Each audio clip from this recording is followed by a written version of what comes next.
Hey guys, y'all, welcome back to a brand new week. We are super close to finishing out the school year, and I'm proud of y'all for keeping on going, for helping us finish what we started at the beginning of the semester. And so each day this week, we'll kind of have a similar format as far as like how the assignment will go.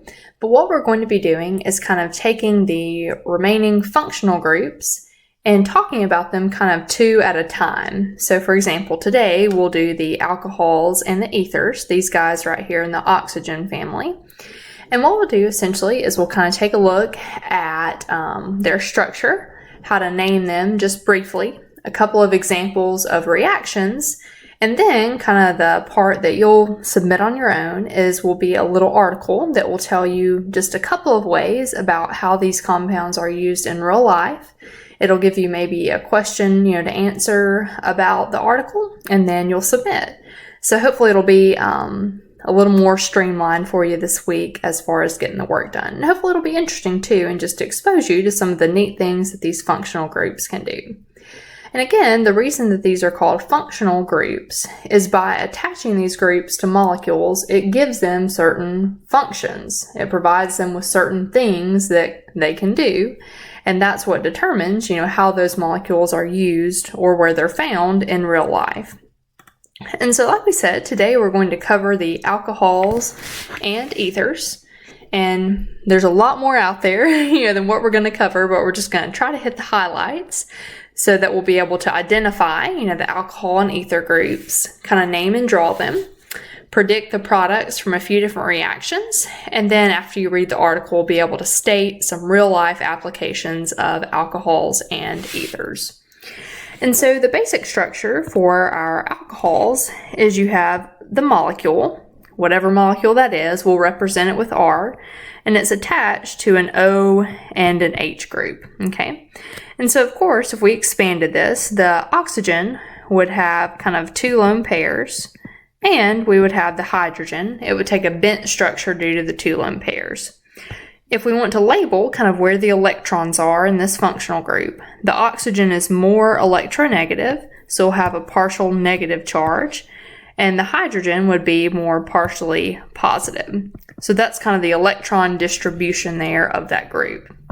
And ether is similar in that it also has oxygen, but instead of being attached to a hydrogen, the ether is attached to a second part of the molecule. So it's kind of like within or embedded inside of the molecule. So the molecule starts on one side and it will end on the other side. And so that's our ether. Again, we could imagine there being two lone pairs there. And again, because it's oxygen, that oxygen center is going to tend to be more partially negative since it's typically more electronegative than the rest of the molecule, oftentimes being carbon, hydrogen, stuff like that. And so what we're going to try right quick is kind of give you two real life molecules. This is vanillin, has a very nice smell, vanilla as you might guess. And then this next one is called acetyl-CoA. All right, so an important cofactor in different biological processes. And so I'm going to do the first one for you, and it says locate the alcohols and the ethers within vanillin and acetyl-CoA. So I'm going to make my alcohols yellow and my ethers blue right quick. So here in vanillin, I have an alcohol here, this OH group, and then I also have an ether here where I have an oxygen. On one side it's attached to a CH3 methyl group, and on the other side it's attached to a benzene ring on the left. So if you will, kind of pause the video for me right quick, try acetyl-CoA, and then unpause it, and we'll kind of go over the answers together. Alright, so let's go over our answers and see what you found. So we'll do our alcohols first. So we've got 1, 2, 3, 4, 5, 6. So lots of those alcohol regions in acetyl-CoA. And then let's look at our ether groups. And so technically, when we talk about ethers, we normally think about the oxygen being in between two other carbon-containing regions of the molecule. So technically, we have kind of our true ether kind of here within this ring, where we have the oxygen in the middle, and then we have kind of the rest of the molecule picking up with the carbons on either side. Now, if you labeled kind of these oxygens in between the phosphorus atoms as an ether. That's, okay for now. Technically, those oxygens are kind of part of a phosphate group, especially this one that's in the middle of the two phosphoruses. Anyways, whatever the plural is of phosphorus. But you're doing a good job, in other words, recognizing that it's an oxygen between two other parts of the molecule. So that's fine for now. But these are probably a little more ether-like since they have connections to a carbon part of the molecule. All right. So now let's talk about naming, just kind of in brief. So we'll start with our alcohols. So alcohols, when they are the main functional group in the molecule, or the only one, they'll affect the suffix by changing the ending to -ol. So instead of methane, if it has an alcohol in it, it'll become methanol. Instead of ethane, it will become ethanol. All right. Now again, once your chain starts getting long enough for the alcohol to be attached to different carbons, we'll have to use our locant numbers. So here, since the alcohol is on the second carbon, this is called 2-propanol. So it's got 3 carbons, that's your propane typically, but we change the ending to OL. And then this one on the end, we have kind of a different example with an added substituent there. And so we have 2-methyl, here's our methyl group, 2-propanol. So that alcohol group and the methyl group are on the second carbon there. And they also include kind of some alternative names, isopropanol, that kind of matches that little triangle peace sign shape. And then T-butanol, that looks like the T-butyl that we're accustomed to seeing with naming. If the alcohol is treated as a substituent, like in a very complex molecule, then you'll often see it referred to as hydroxy groups. And so right quick, let's practice naming just a few alcohols here. So here our alcohol is kind of our only functional group. The rest of the molecule is carbons. And so let's go ahead and find our longest chain. We have 1, 2, 3, 4, 5, 6, 7. All right. And so it looks like the alcohol group is falling on carbon 4. So we have a total of 7 carbons in our chain. So we'll use the prefix hept, but instead of heptane, it will become heptanol. All right. And we're going to say it's 4-heptanol because the alcohol group is on the 4th carbon. Then last but not least, we'll account for this methyl substituent by saying 4-methyl, then 4-heptanol. 4-methyl, 4-heptanol. So it's really similar to that last example there. Now this one we have kind of a cyclo structure. So let's count our ring again. So we've got 1, 2, 3, 4, 5, 6, 7. All right. So this will be, instead of heptanol, this is going to be cycloheptanol. So let's write that in, cycloheptanol. And we aren't going to need to number or say that this is on carbon 1, because as long as the alcohol is the only thing attached, anywhere it sits is going to be carbon 1. So cycloheptanol. Then let's move over and do C right quick. So we have kind of a more complicated molecule here, so we need to find the longest chain. So let's see if we start closest to the oxygen group, because we want it to have a low number. So 1, 2, 3, 4, 5. That's 5 carbons long. We could also do it 1, 2, 3, 4, 5. All right. But it looks like if we number kind of this way, it will create an opportunity for us to have that longer chain of 1, 2, 3, 4, 5, 6 carbons overall. All right. So now let's kind of number our substituents. So our alcohol is our only main functional group, so it will affect the ending with an -ol. So instead of hexane for 6, it will be hexanol, and the alcohol is on carbon number 2. So 1, 2, 3, 4. Then what we have on carbon 3 is we have an ethyl group, and on carbon 4 we have a methyl group. So what we'll do is we need to kind of add on to our name, and we'll do it in alphabetical order. So we'll say 3-ethyl 4-methyl 2-hexanol. All right. So now let's kind of take a sec to look at how to name ethers.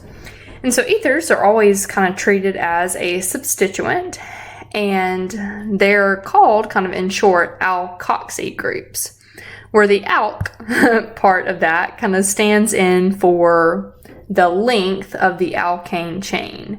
So for example, if it's methane, then it would be referred to as methoxy. Ethane would be ethoxy. Now that's kind of the technical IUPAC way of doing things.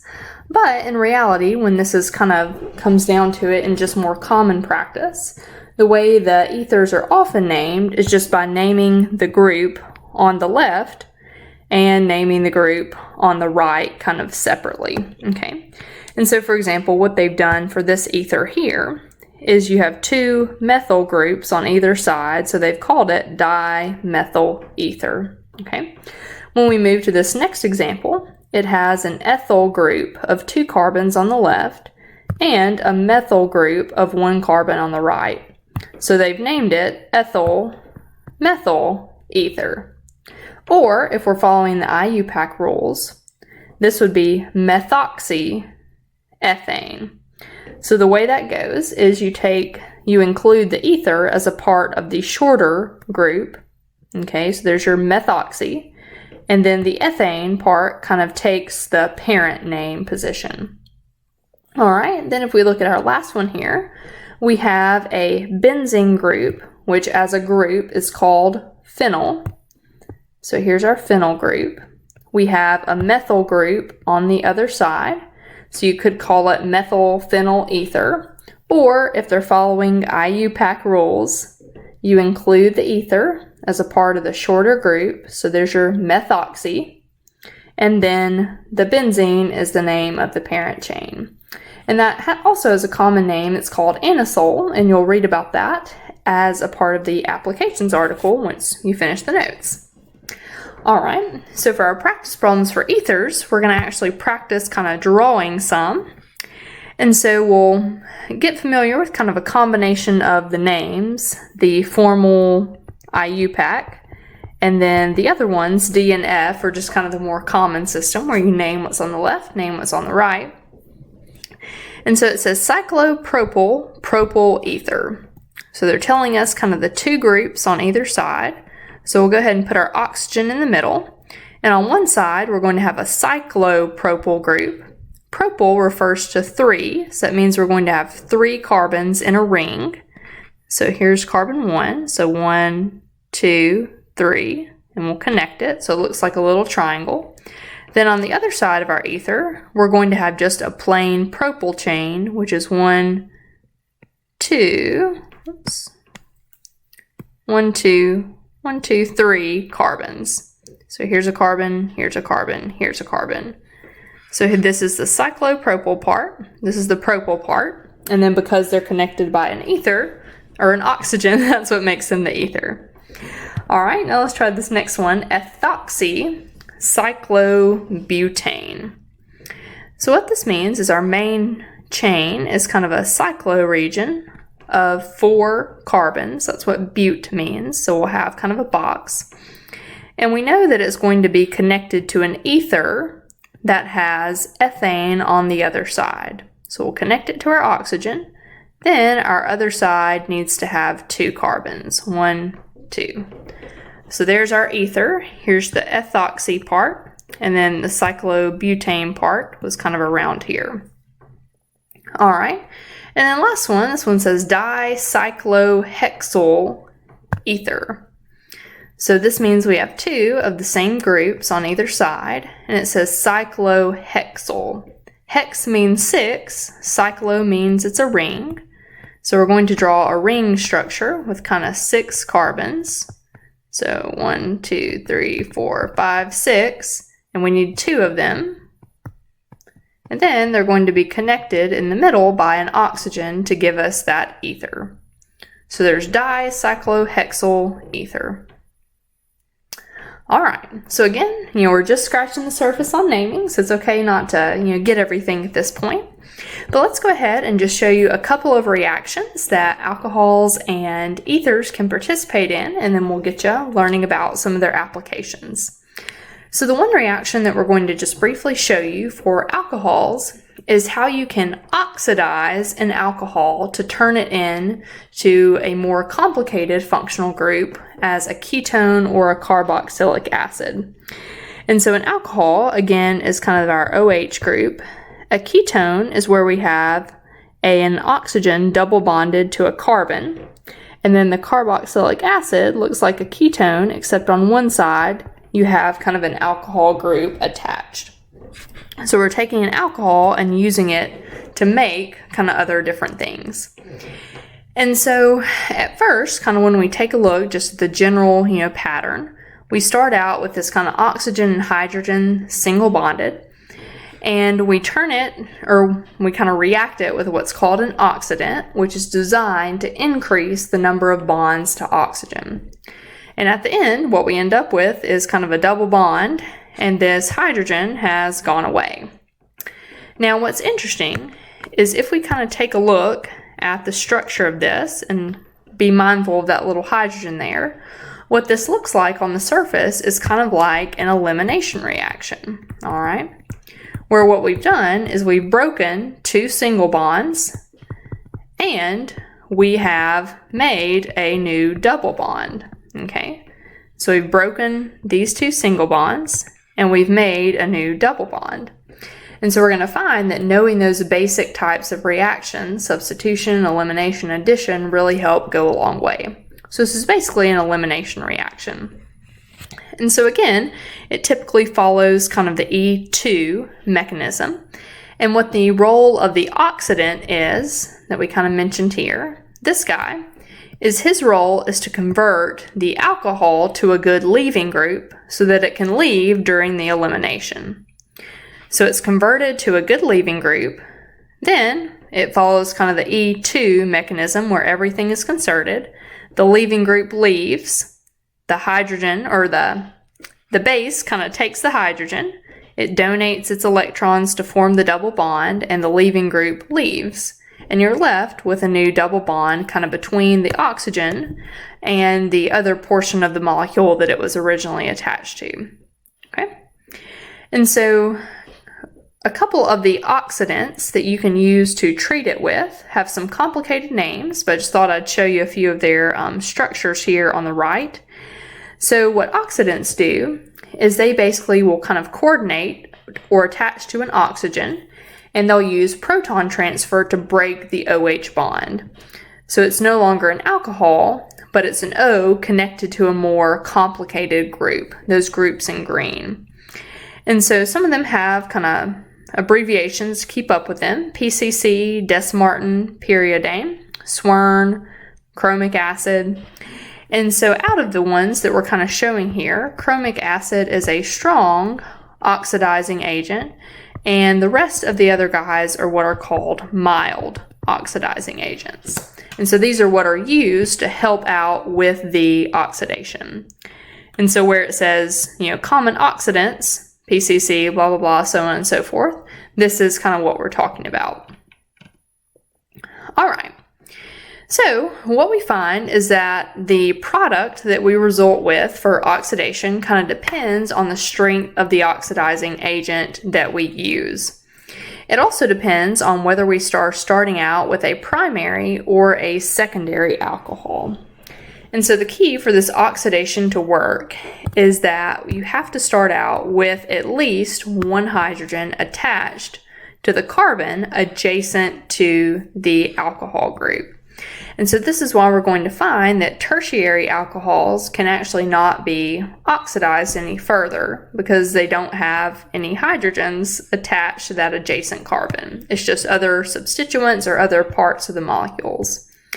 So the patterns we see is when you take a primary alcohol and treat it with a mild oxidizing agent, what that results in is what's called an aldehyde, where you have a double bond to oxygen and you have a hydrogen kind of a hydrogen single bonded to that carbon involved in the double bond. If you treat it with a strong oxidizing agent, you can actually go through the oxidation process twice, and instead of resulting in an aldehyde, you'll generate what's called a carboxylic acid. Okay? And so it's gained kind of a bond to this oxygen, and it's introduced a bond to another oxygen as well.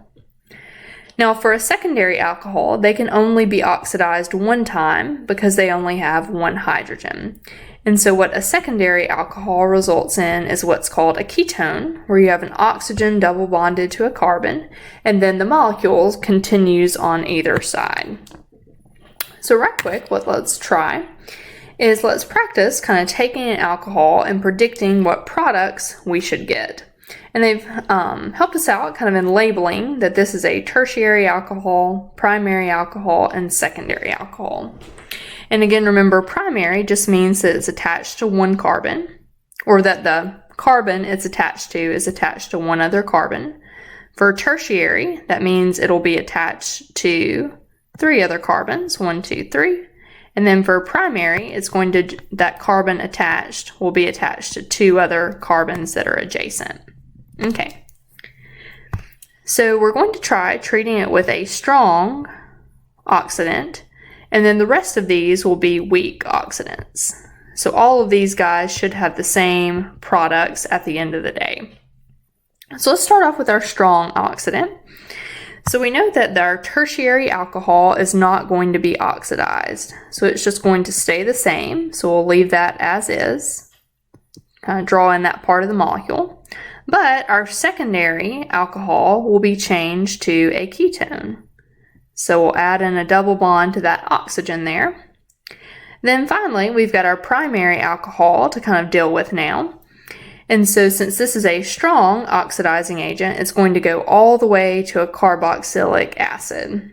So we'll have a double bond to our oxygen, and then we'll have our carboxylic acid kind of coming off to the side there. All right, so here's our result for a strong oxidation. Now for the other 3, the only thing that will change is what happens to the primary alcohol. So we'll still be leaving that tertiary alcohol alone. The secondary alcohol will still become a ketone, but this time instead of becoming a carboxylic acid, that primary alcohol will just stay as is and become an aldehyde. All right. So last thing, kind of introduce you to an ether reaction right quick. I'm sorry, I know I'm going fast. I'm trying to make the videos not too long for y'all. And so the last reaction I want to introduce you to is one with ethers, and it's called the Williamson ether synthesis, named after a gentleman named Alexander Williamson, who kind of developed the reaction back in 1850. So this one's been around kind of quite some time. And so what it's used to do is actually synthesize or make an ether, okay? And so this process, it tends to go through an SN2 mechanism, so it's a substitution reaction. And the way you make it is kind of by starting off with an alkyl halide and treating it with a sodium-based base, okay? And so since it goes SN2, where everything is happening in one step, you typically want to pick simple alkyl halides that don't have a lot of bulky groups. That way it doesn't hinder the reaction sterically. And so we're going to do kind of just one example. This is kind of showing the pathway to prepare isopropyl ethyl ether, kind of hard name to say. But what we're going to do is we'll kind of follow the pathway here. So this chlorine is going to be more electronegative. This carbon will be a little less electronegative. And so our pathway, we're going to take the electrons from the oxygen, kind of transfer them here to this carbon. Our chlorine is going to leave, taking its electrons with it. And so what we'll be doing is generating kind of a new bond between this oxygen and the carbon that we've just attached to. So we've got oxygen attaching to kind of the carbon, which is attached to another carbon there. So that's like these two guys here on the left. And And then, kind of still attached to the oxygen, is its group of 3 carbons, kind of on the other side. 1, 2, 3. And he'll have 2 lone pairs left after using one of the lone pairs to make that new bond. Okay, so this is the new bond that was formed, and of course chlorine has kind of left now, and it's just hanging out as an ion. Alright, but it's probably kind of paired up, with the sodium from the base at this point. So we'll just kind of assume that and write that little guy in. Alright, and so here's kind of the isopropyl side. Here's the ethyl side, and then the ether is due to the oxygen being in the center.